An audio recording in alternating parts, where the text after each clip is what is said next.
la proposta di Zaia al governo. Da quella data stop al coprifuoco e aperture complete, discoteche ancora sospese, si pensa a una sperimentazione.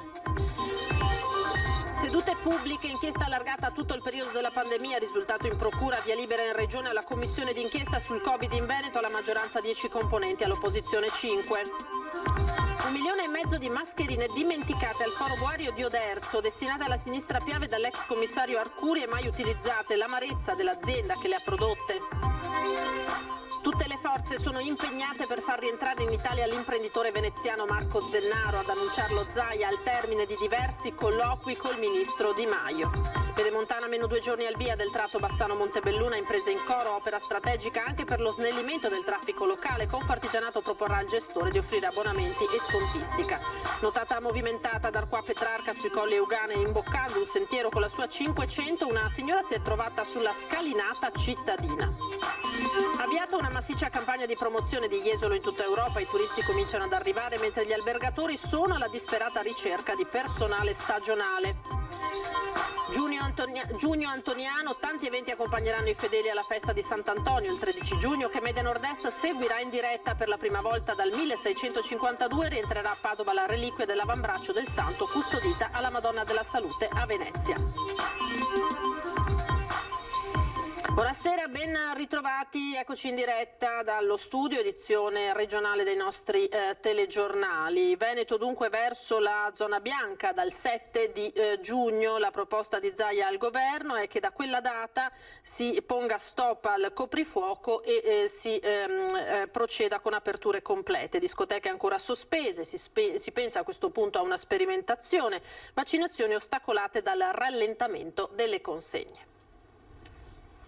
Se confermeremo il parametro importante di essere sotto i 50 di incidenza su 100.000 abitanti, e dai dati che avete visto in questi giorni insomma ci siamo, è verosimile che si possa andare in zona bianca dal 7 di giugno. La curva dell'epidemia dei ricoveri continua a diminuire, il Veneto si avvia verso la zona bianca. Cosa esattamente ciò significherà è oggetto di discussione in conferenza delle regioni prima, con il governo poi. La proposta del Veneto, comunica Zaia, è netta sia sulle aperture che sul coprifuoco. Se arrivo in zona bianca che ho meno di 50 contagiati su 100.000 abitanti a settimana, vuol dire che i nostri cittadini potranno tornare alla normalità, sapendo che dovranno usare la mascherina, l'igiene delle mani, evitare gli assembramenti.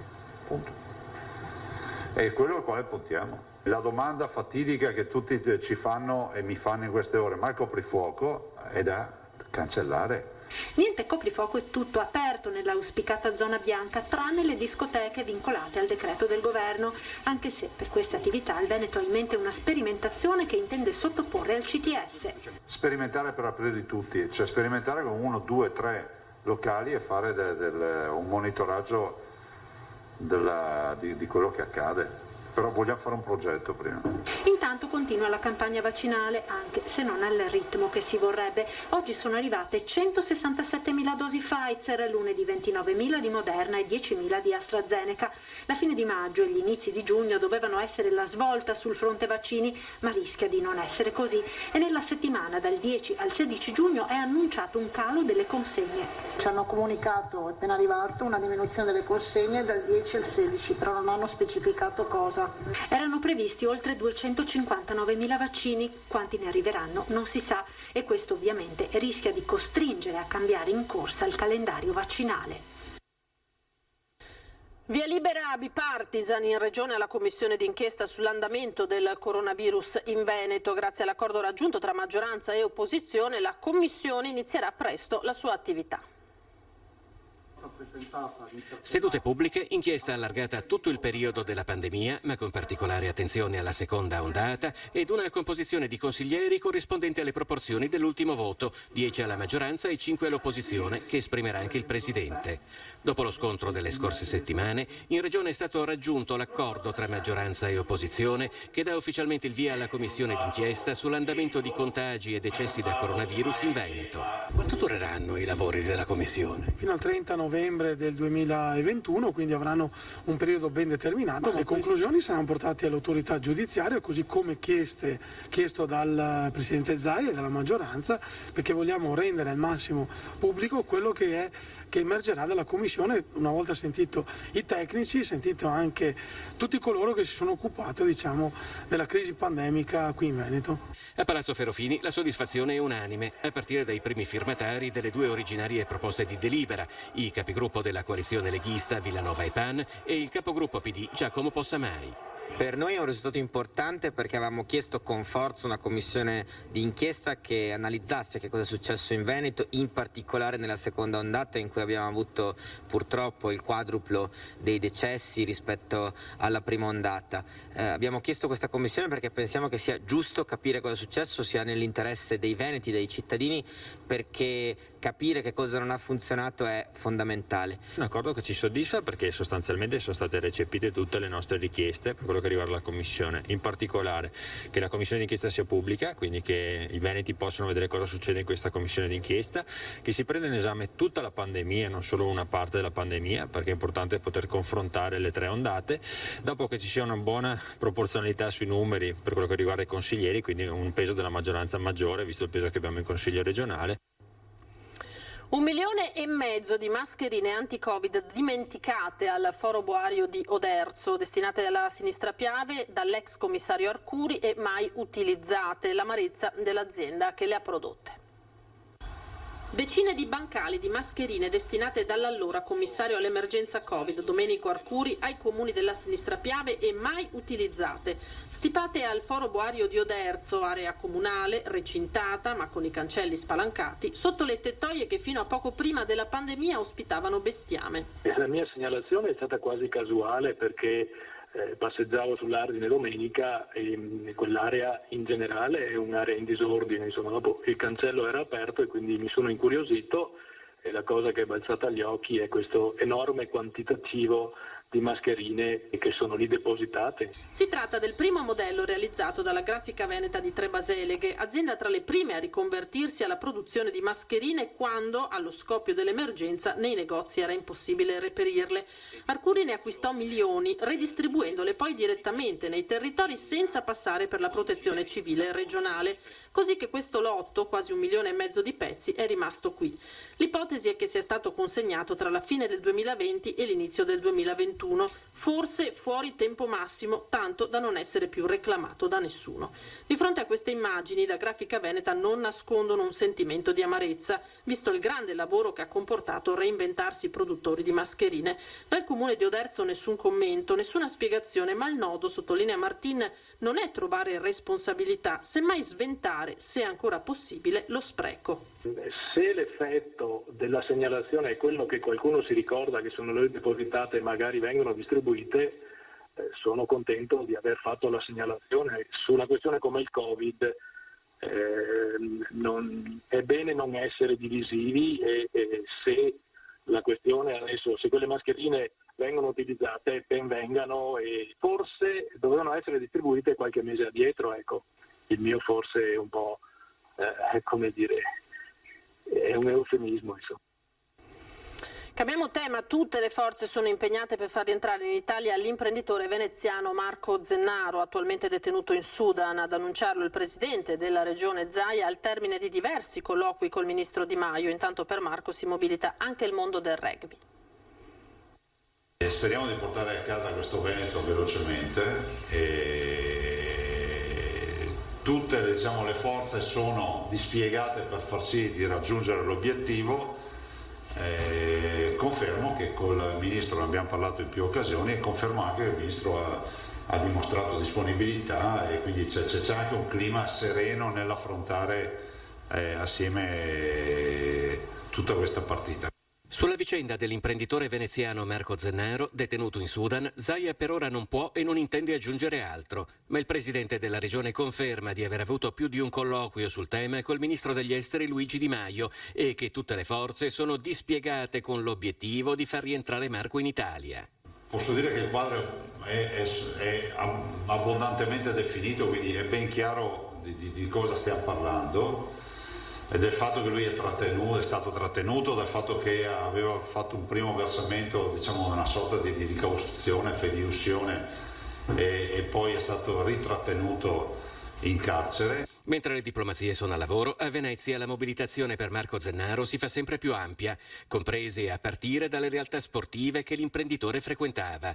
Regatante di livello e domenica ci sarà una regata di solidarietà e sensibilizzazione, ma anche dirigente e allenatore di rugby. Il messaggio partito dalla squadra di Venezia è stato immediatamente rilanciato dalla Federazione Italiana Rugby. Il vostro appello è stato raccolto anche dalla Federazione Nazionale Italiana. Sì, devo dire che abbiamo avuto un immediato riscontro, anche perché Marzio Innocenti era stato anche allenatore, il presidente Marzio Innocenti, l'attuale presidente, che ha allenato diverse squadre, fra cui il Riviera, in cui giocava Marco, insomma, quindi sono stati insieme come giocatori e allenatori, insomma si conoscono bene, per cui c'era anche una sensibilità personale in tutto questo. Poi noi abbiamo lanciato questo appello, loro hanno raccolto e hanno rilanciato con un hashtag, appunto, Sosteniamo Marco, che è viaggiato in tutte le società italiane. Questo è stato molto importante.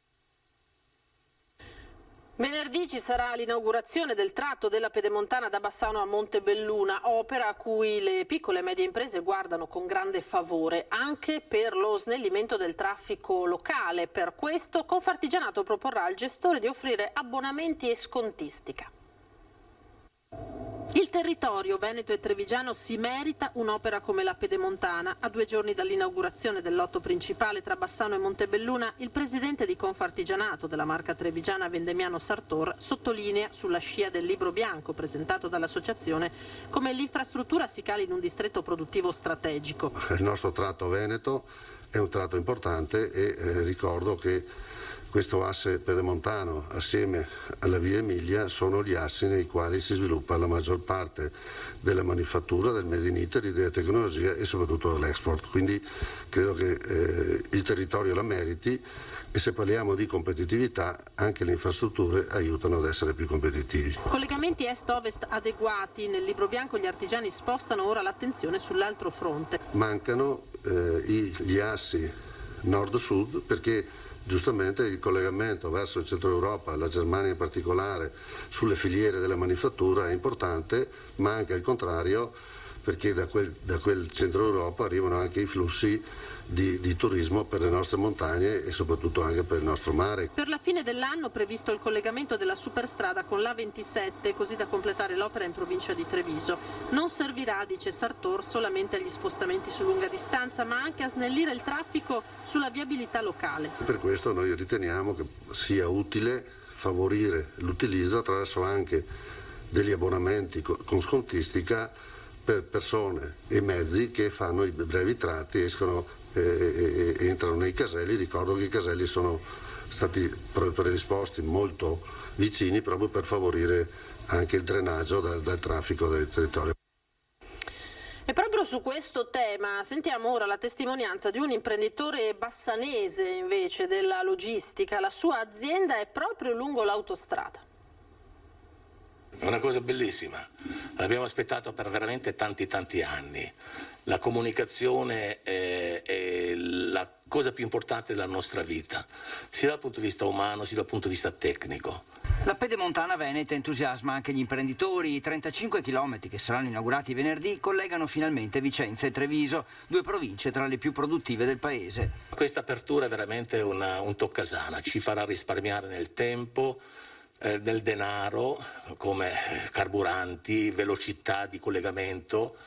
Il personale potrà viaggiare molto più rapidamente, costerà molto di meno. Tempi di spostamento più brevi, costo del lavoro ridotto, inquinamento migliorato e meno carburante consumato. Questi solo alcuni dei vantaggi per gli imprenditori. La cosa importante è quella di poter proprio collegare Vicenza con Treviso, le aziende che devono comunicare tra di loro, i camion che devono transitare non transitano più a 20 all'ora. Questa azienda bassanese di logistica lavora con molti paesi europei, ha calcolato finora una velocità media dei mezzi pesanti di 34 km all'ora, ora sarà molto più alta con vantaggi anche sui collegamenti internazionali e arriva una proposta alla Regione per residenti e lavoratori. Offrire ai residenti un pass, un telepass con una franchigia di 30 km in modo che gli stessi pendolari che vanno e vengono possano usufruire di questa franchigia, utilizzare l'autostrada, non intasare la strada nazionale. Intanto la provincia di Vicenza ha lanciato uno studio del traffico in alcuni comuni, in particolare Mussolente e Loria, per ridurre l'impatto del traffico negli attraversamenti dei centri abitati, cercando delle alternative.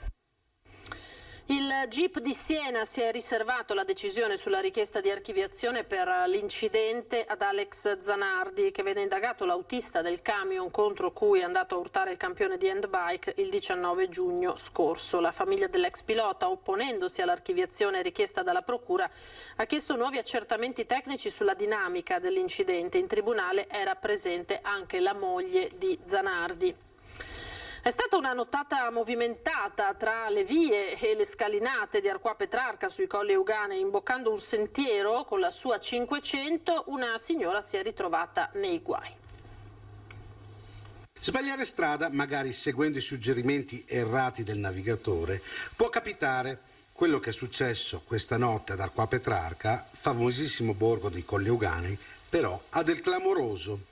I pompieri infatti sono dovuti intervenire alle 2 di notte per soccorrere una donna alla guida di una Fiat 500 che aveva erroneamente imboccato la passeggiata Petrarca, che subito dopo diventa una scalinata.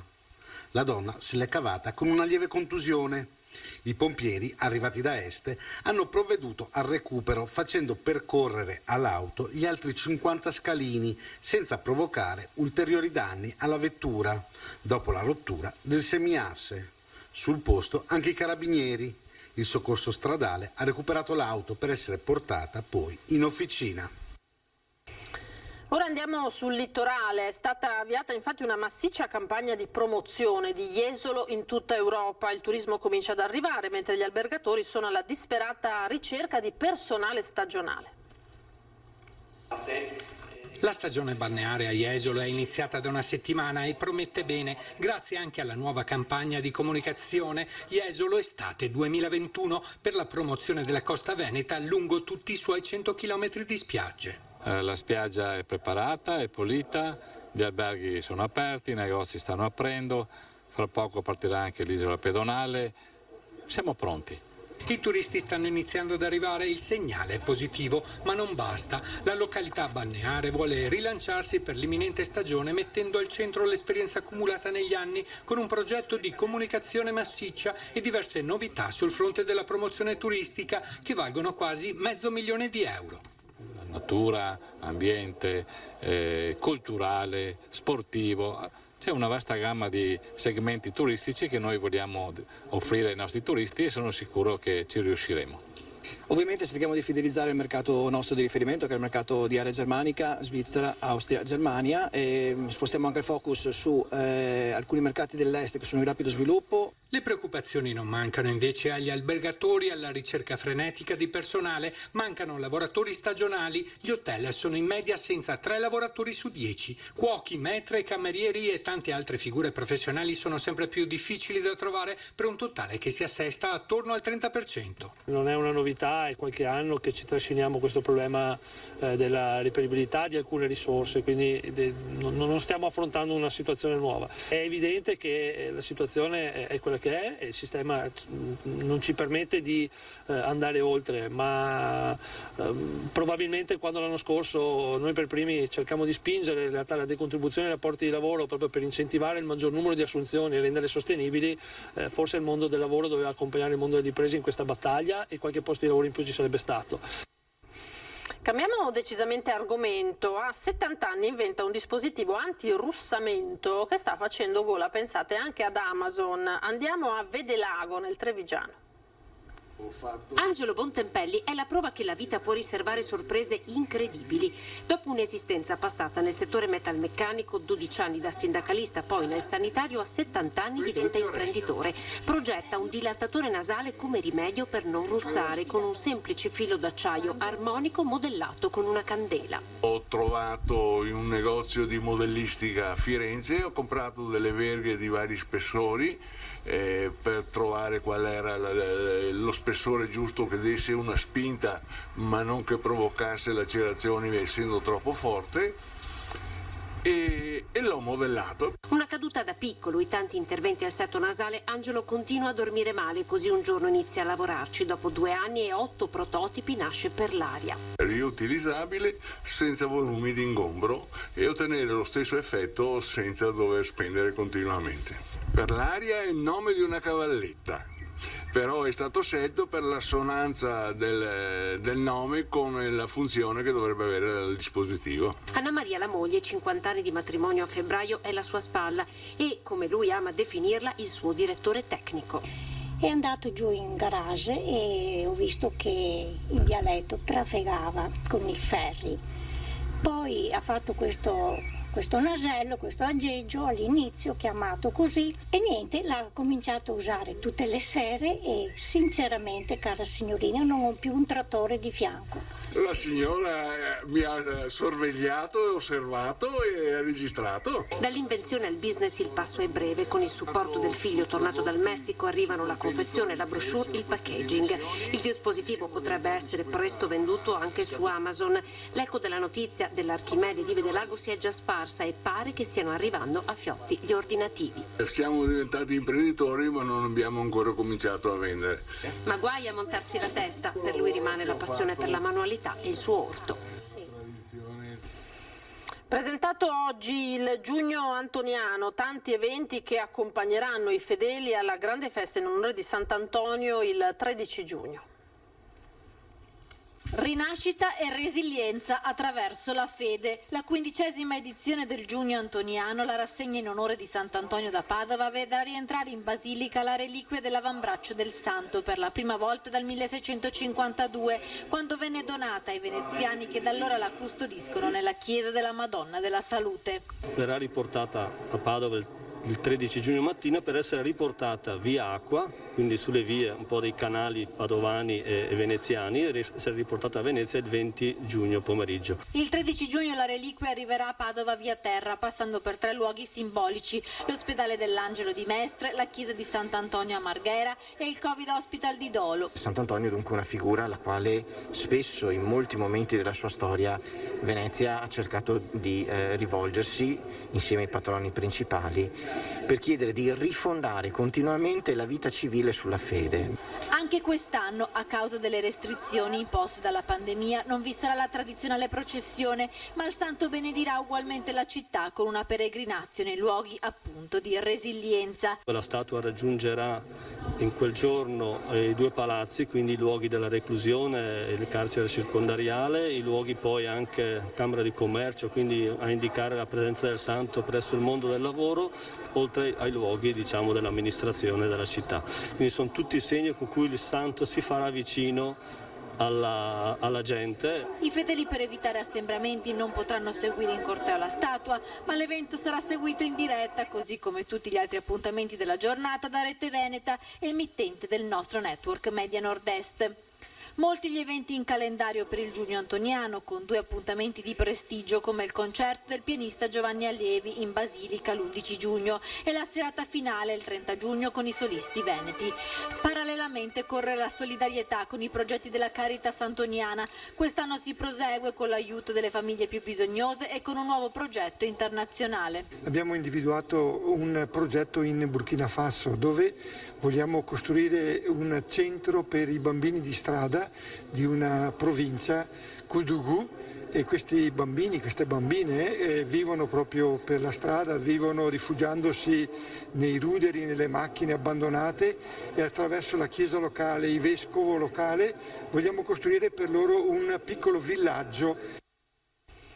Era l'ultimo servizio per questa edizione, ci fermiamo qui, grazie per averci seguito. Tra poco l'edizione di Venezia, a me non rimane che salutarvi e lasciarvi alle previsioni del tempo per domani. Arrivederci.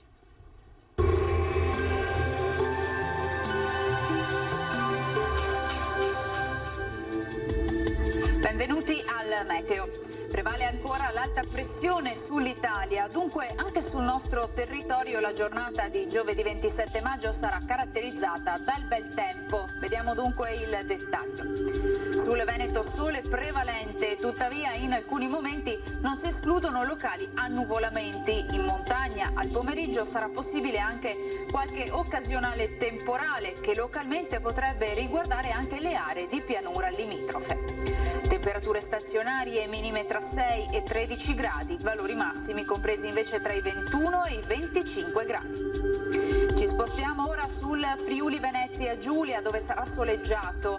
Tuttavia nelle ore pomeridiane sarà possibile qualche acquazzone sui rilievi. Temperature minime tra 8 e 12 gradi, massime sui 21-24 gradi. Infine, poche novità sul Trentino Alto Adige, tanto sole inizialmente, ma anche in questo caso a seguire non si esclude qualche rovescio. Temperature minime intorno ai 7-8 gradi, massime sui 24 gradi all'incirca. Dal meteo di Antena 3 per ora è tutto, grazie per l'attenzione, arrivederci.